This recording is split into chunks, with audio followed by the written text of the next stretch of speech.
All right, everybody, welcome back. I'm excited for this one. This deep dive is all about Algebra 1. And let me tell you, this was a popular request. Lots of people curious about this one. Yeah, so we're going back to the basics with this deep dive, going over some of the core concepts of Algebra 1.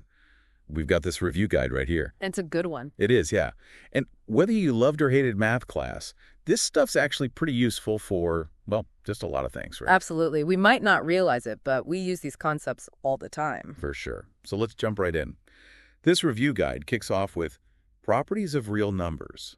Now, I know that might sound intimidating. A little bit. But it's really just the rules of the game, right? You know, like how numbers play together. Exactly. They're the fundamental principles behind how we work with numbers. Okay, so let's break it down a bit. What are some of these properties? I remember words like commutative and associative being thrown around. Right. So the commutative property basically says that the order you add or multiply numbers doesn't matter. Like 2 plus 3 is the same as 3 plus 2. Okay, that makes sense. What about associative? Associative is about grouping. It says that when you add or multiply more than two numbers, it doesn't matter which ones you group together first.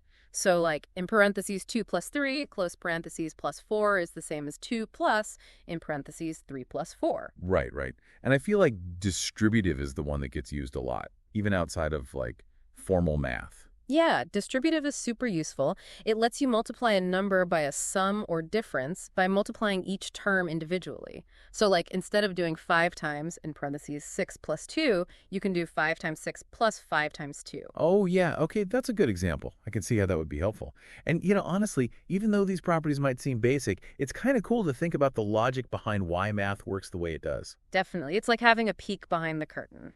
All right. So now that we've got the ground rules down, let's talk about solving equations. Now, I remember these being a big part of Algebra 1, you know, the classic find x problems. Yes, those bring back memories. They do, don't they? So what's the key to cracking those equations? Well, the goal is to isolate the variable, right? To get it by itself on one side of the equation. And to do that, we use inverse operations. Inverse operations, right? Like addition and subtraction being opposites. Exactly. So if you have x plus 5 equals 10, you would subtract 5 from both sides to get x equals 5. Okay, that rings a bell. And what about when things get more complex, like with multiplication and division? Same idea. If you have 3x equals 15, you would divide both sides by 3 to get x equals 5. So it's all about keeping the equation balanced, doing the same thing to both sides. Precisely. That's the golden rule. And then there are inequalities. Those always threw me for a loop. They can be a bit trickier, yeah. Inequalities involve those symbols like less than or greater than. The key difference is that instead of a single solution, you usually have a range of values that satisfy the inequality. I see. So it's not just finding one specific value for x. Right.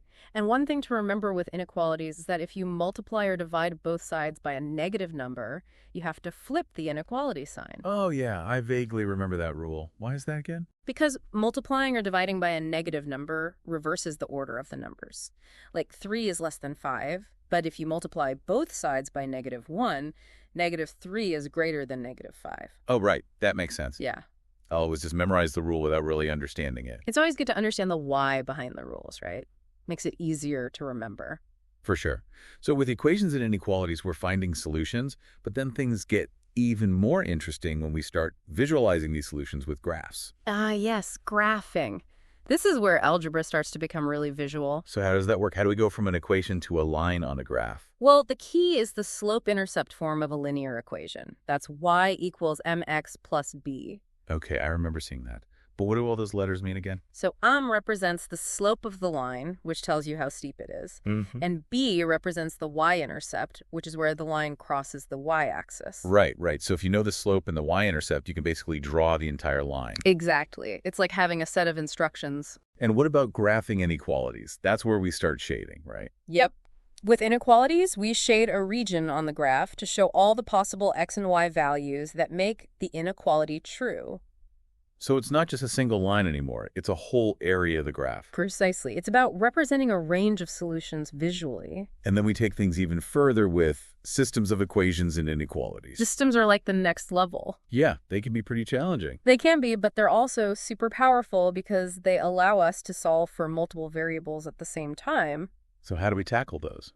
There are a couple of main methods: substitution and elimination. Substitution involves solving one equation for one variable and then plugging that expression into the other equation. Elimination involves manipulating the equations to eliminate one of the variables. And we can also solve systems graphically, right? Absolutely. The solution to a system of equations is represented by the point where the lines intersect on the graph. And for inequalities, it's the region where the shaded areas overlap. Wow, so we've covered a lot of ground here, from the basic properties of numbers all the way to systems of equations and inequalities. It's incredible how it all builds on itself. It is, and it's really just the foundation. Algebra goes so much deeper than this. That's for sure. But I think this is a great starting point, and hopefully our listeners feel a little more comfortable with these core concepts now. I hope so too. And the amazing thing about algebra is that it's not just some abstract mathematical concept. It has real-world applications everywhere you look. That's such a great point.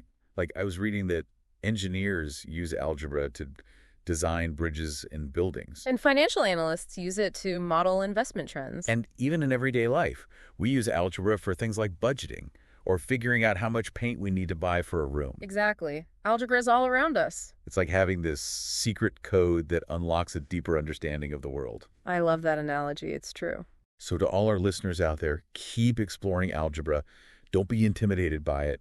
It's a powerful tool that can help you in so many ways. And who knows, you might even find it kind of fun. You never know. All right, well, that wraps up our deep dive into Algebra 1. Thanks for joining us, everyone. Until next time. See you, bye.